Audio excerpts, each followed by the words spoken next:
Bonjour les amis, j'espère que vous allez bien, je suis Pascal Tréfingui. Aujourd'hui encore, on est à la Chambre des députés de l'État de Bahia et on va rencontrer des personnes qui sont assez importantes pour notre projet.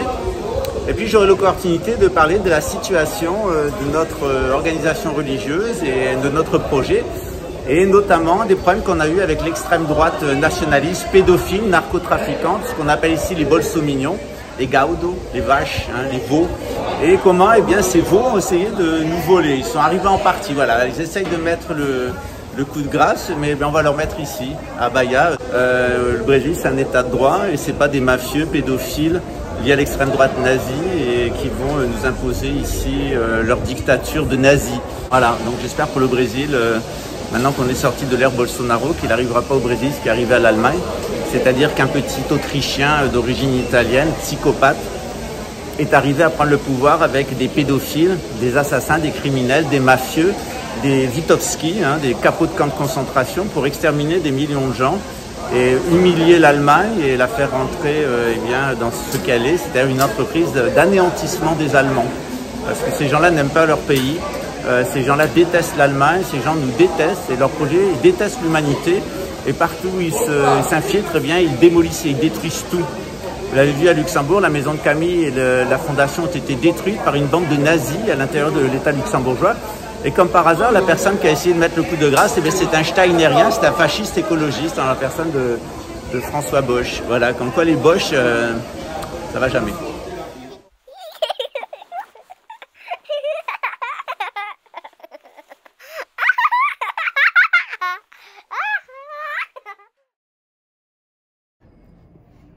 Bonjour les amis, j'espère que vous allez bien, je suis Pascal Tréfingui et on est à Salvador de Bahia, dans l'état de Bahia. Comme vous le savez, on fait une petite tournée avec nos amis indigènes pour rencontrer le maximum d'hommes politiques. Alors on est allé à l'Assemblée nationale, on est donc au Parlement, on est dans les différents ministères, les différents cabinets, rencontrer toutes sortes de personnes et surtout on a rencontré mes amis de la direction du Parti des travailleurs. C'est toujours intéressant de parler avec des gens du Parti des travailleurs parce que si vous avez des congés payés, si vous avez un contrat de travail, si vous n'êtes pas jetable à volonté, si vous ne vivez pas dans une société hyper libéralisée où vous avez déjà été remplacé par des robots, c'est parce qu'il y a du droit des travail et ce droit du travail, on le doit au Parti des travailleurs, quel que soit le pays dans le monde.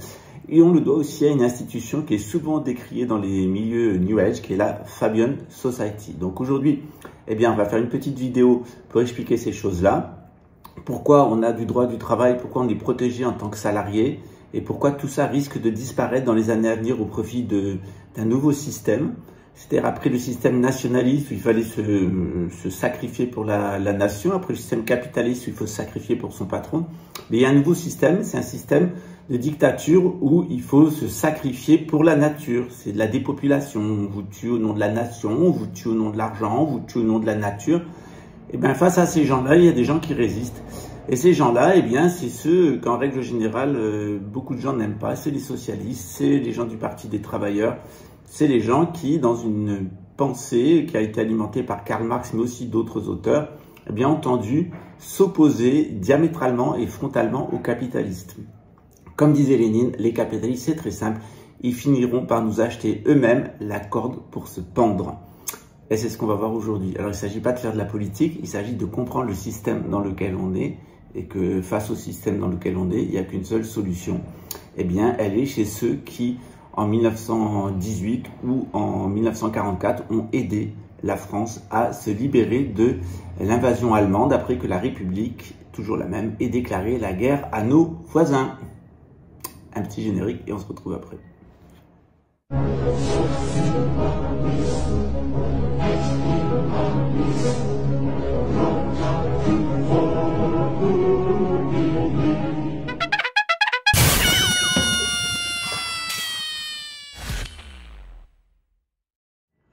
Pour pouvoir s'enrichir, pour surtout pouvoir imposer un loyer à la monnaie, c'est-à-dire ce qu'on appelle l'usure, les capitalistes ont eu une idée formidable qui est de vous faire idolâtrer votre propre sang. C'est-à-dire que plutôt que continuer l'œuvre de civilisation de vos pères, c'est ce qu'on appelle le patriotisme, ils vous ont tourné votre maman vers votre maman, ils vous ont rendu amoureux de votre maman, ils vous ont fait idolâtrer le ventre de votre mère, ils vous ont fait idolâtrer votre sang.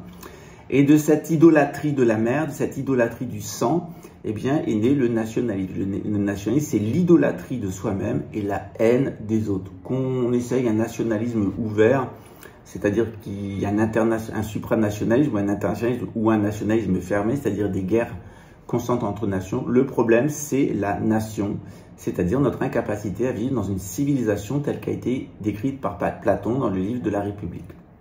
Donc ces banquiers, première étape, eh bien, ils ont suscité le nationalisme. Deuxième étape, ces banquiers, eh bien, ils ont tout verrouillé, tout acheté avec l'argent de l'usure, en endettant les gens, c'est ce qu'on appelle le capitalisme. Et grâce à ce capitalisme, ils ont asservi les gens.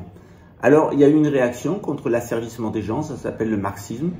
Mais ils ont quand même essayé d'infester le marxisme et de contrôler le marxisme. Parce qu'à la fois, ils avaient peur d'un marxisme intégral, comme celui de l'URSS, et à la fois, eh bien, ils avaient peur d'un capitalisme sauvage comme celui des États-Unis, parce qu'on voit bien à quoi il mène, à la destruction environnementale totale. Donc il y a une voie entre les deux qui a commencé à se créer, qui est la voie qui a été plaidée par Leng Sok dans 1984, qui est la Fabian Society. La Fabian Society, elle a un programme, ni le capitalisme libéral intégral, ni le communisme total avec destruction des castes et puis destruction de la religion et destruction de la noblesse. On n'est plus qu'entre travailleurs. Et puis les gens qui ne veulent pas rentrer, on les extermine dans des camps de concentration. C'était une autre solution. Et cette solution de la Fabian Society, eh bien, elle a été assez intéressante en Angleterre puisqu'elle est tombée exactement au moment de la grande industrialisation. Sauf qu'à l'heure actuelle, la dynamique de la Fabian Society, elle est à nouveau pervertie par les banquiers.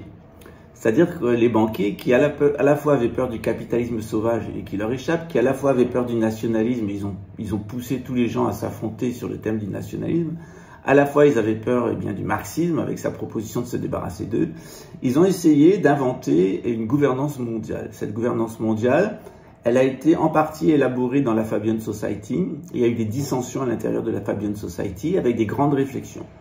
Tous les auteurs que vous connaissez et qui ont marqué votre vie d'adolescent, que vous avez lu au collège ou au lycée, c'est-à-dire Aldous Huxley dans Le meilleur des mondes, George Orwell dans 1984 ou H.G. Wells dans La machine à voyager dans le temps ou plein d'autres romans de cet auteur, eh bien ils sont tous issus de la Fabian Society. J'avais déjà fait une vidéo sur ça. Bien entendu, moi je ne suis pas là pour faire la publicité de la Fabian Society, ni pour ni contre, je suis là pour l'observer et voir comment en réalité, dans le capitalisme, dans le nationalisme, dans le marxisme et aussi dans l'idée d'une gouvernance mondiale, il n'y a pas tout à rejeter. Et c'est là qu'est le piège.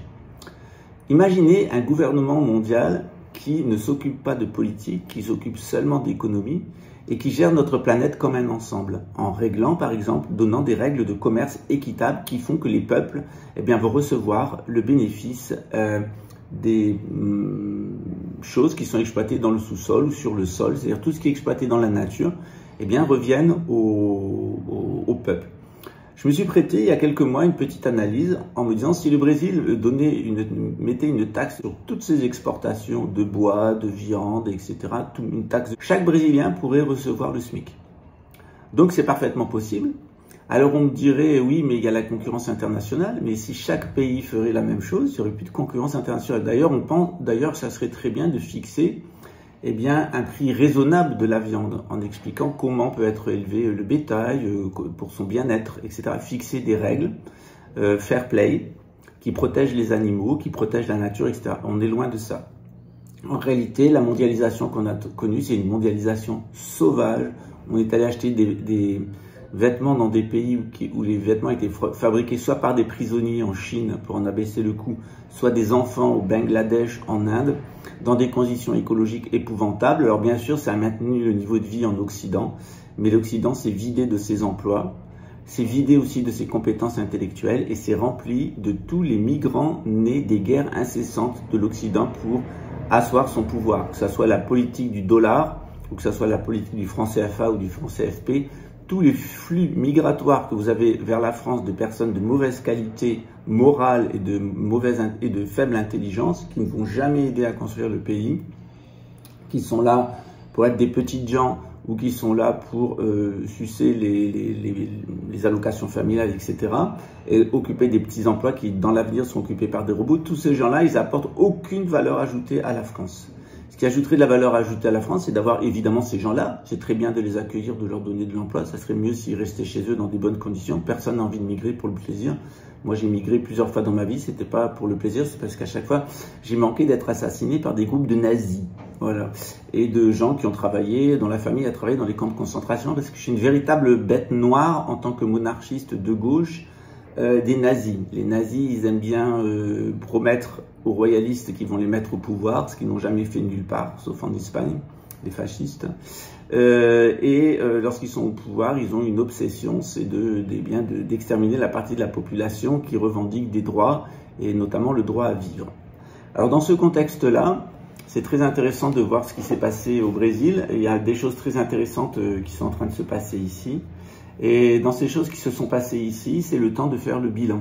Souvent, on fait le bilan du socialisme. Beaucoup de gens disaient que le socialisme n'avait pas très bien marché, les idées de la Fabian Society au Brésil. N'empêche qu'à l'époque de Lula, eh bien, le Brésil fabriquait 2 millions de véhicules, était en plein emploi et a sorti 50-60 millions de personnes de la pauvreté. Et qu'aujourd'hui, le Brésil fabrique 500 000 véhicules, en importe la plus grande partie.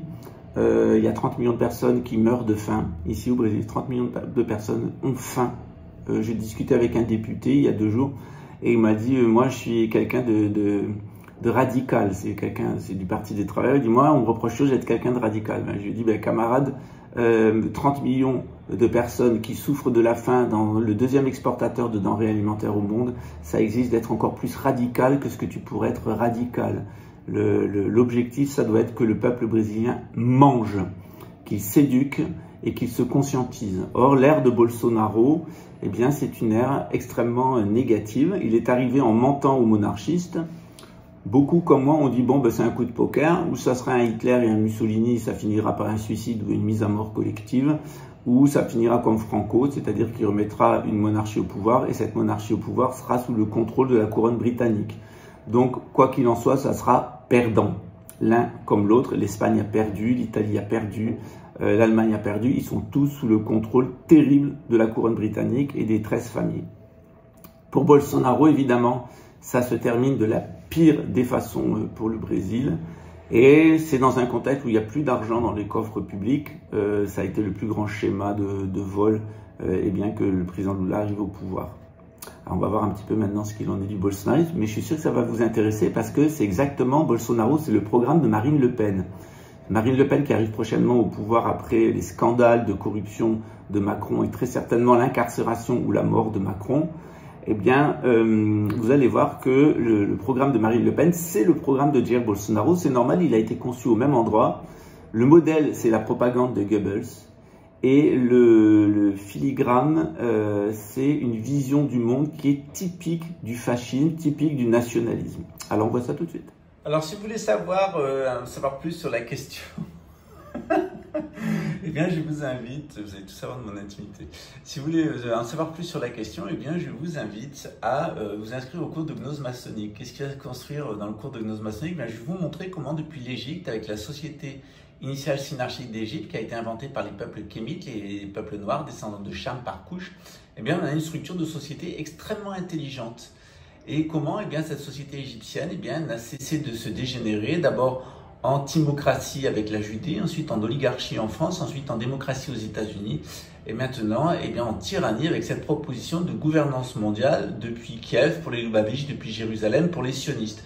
Donc on verra tout ça, donc n'hésitez pas à vous inscrire au cours de gnose maçonnique. Je pense être à une des seules personnes au monde, en France, enfin en français et en anglais, à vous présenter les choses de cette façon. On est extrêmement peu à faire ce travail, alors pourquoi pas vous inscrire. Vous connaissez ce geste, eh bien, ce geste que font beaucoup de stars, eh bien, il vient de la franc-maçonnerie.